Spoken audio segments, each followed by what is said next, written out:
can you tell us what the process is like of writing for Mashable?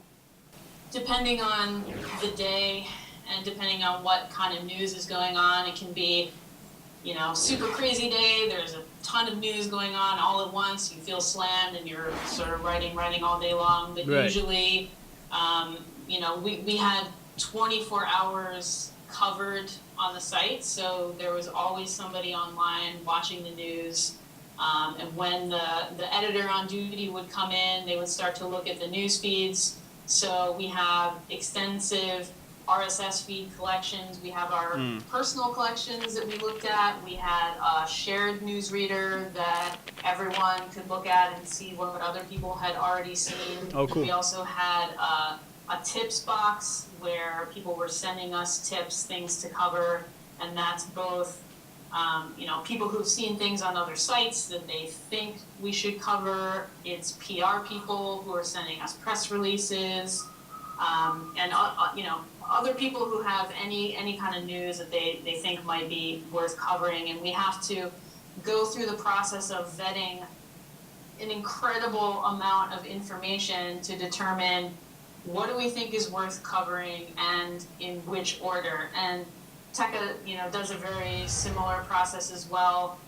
It's a pretty standard process for like a tech news site across the sites that I've worked at. You really have to be on top of sifting a lot of information that's going on real time, and you have to, once you pick a post and start writing it, you still have to keep your eyes on the news feeds because something could break that's even more important than what you're writing, and you have to put that aside and write up something that's more important. And you really need to cultivate this sort of balance between quality and speed. Okay. Because especially on the news side, there's a lot of value to getting out there first. Right. So ideally, if a huge story breaks, you really want to get that up in 5 minutes, 10 minutes, and then flesh it out afterwards with more information. So we would usually do something like, get the bare facts up, and then if it's a big enough story, follow it up with some more information, a longer sort of analysis post, what this means. Like the Facebook deals announcement is a really good example of how that might work. We would get one post up that's super quick, here are the facts, it's live, and then we would follow up with other posts on, okay, what does this mean? What are all the features that you need to know about? How does it compare to what else is out there in the marketplace? Things like Groupon and Foursquare, and really try to get that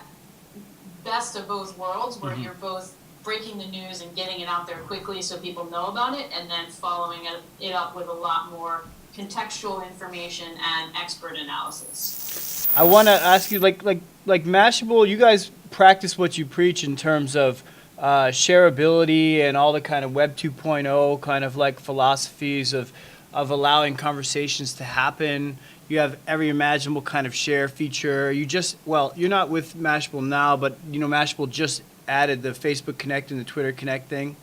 But what I want to ask you about is dealing with haters in the comment threads. Like, what's your philosophy about that? How do you guys go about that? Because there's always some people with negative comments, and no matter what you write, there's always going to be that person. How do you deal with that? Definitely, you really have to cultivate a thick skin.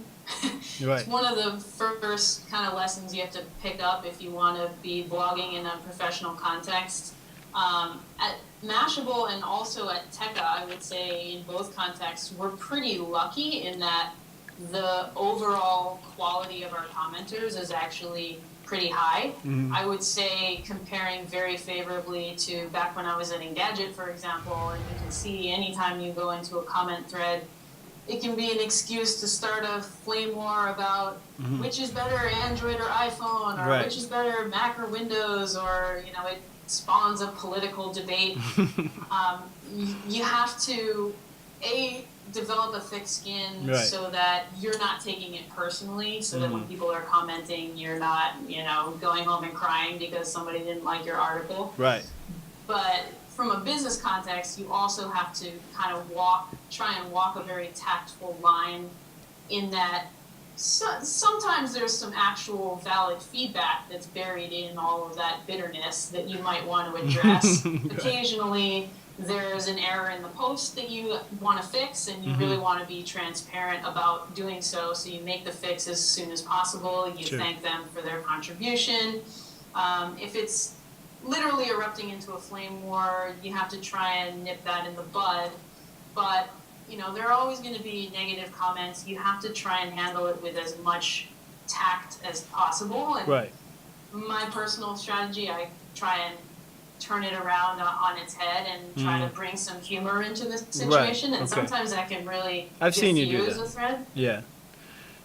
And people tend to respond to that. If you respond negatively back to them, that's a vicious cycle. That's like gasoline on the fire, right? Exactly. You're really feeding into that. But if you respond with something positive, something very tactful, very polite, thank you for your, respectfully we disagree, but we thank you for your comment, that tends to either neutralize or even in some cases flip the whole thread around where they might, come around to your point of view. I've actually seen that happen a couple times if you respond with on a positive note.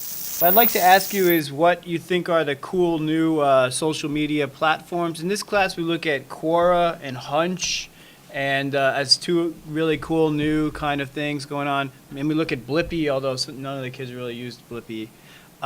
What do you think are the hot new, platforms in social media?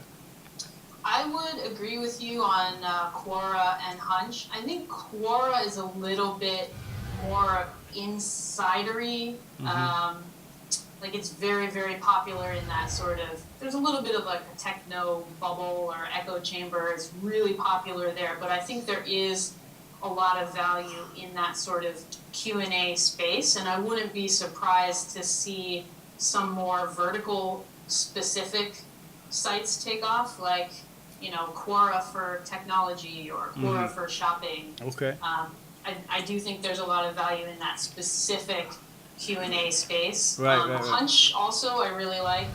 Katarina Fake, obviously one of the founders of Flickr, and they have done an incredible amount of data mining based on the answers that they've gotten to their questions and found a lot of really interesting correlations that you wouldn't expect in terms of people's behavior. Right. So I do agree about Hunch. I would say also the mobile photo sharing applications like Instagram and PicPlease almost reminds me of the early days of Flickr. It's got that sort of that viral quality. People really want to share those photos, and now all that's happening on the phone, and we've got the location element as part of it too, which leads me to sort of the next section, which is really all the location-based services. So all the check-in services like Foursquare. I would consider Yelp in that category, even though check-ins aren't a huge part of what they do. And then on into some of the smaller players like Gowalla. There's Scavenger. There's MyTown. Scavenger and MyTown are both much more sort of game-like. And I think that is another important trend, the sort of gamification of a lot of these social networks, and this idea that you're kind of accruing value by participating in the network. So with Foursquare, you're accruing points when you check in, and you can look at the leaderboard and see, you're much more socially active than your friends. And some people kind of dismiss that as being, it's just a game, people aren't really into it. But gaming and game mechanisms are incredibly powerful motivators. Right. I would put Get Glue in that category as well, which is a check-in service but more for entertainment. So you can check into a book that you're reading, or if you're watching a TV show or playing a game, you can check into that in real time. And the people who check in the most and contribute the most to a particular topic become the guru of that topic. So again, that's where people have a chance to sort of accrue value and even build their own sort of credibility on that platform. And those platforms that give people the ability to do that are extremely popular. So Yeah. I would say that those are sort of the major trends that I'm Sure. seeing out there. Also along with the deals space. Ah, So like right. Groupon, Living Social, Facebook deals, again, like we talked about before, Right. just announced their program. So I think those are some of the big trends, and sort of the mashup of all those with the mobile and the location and the deals.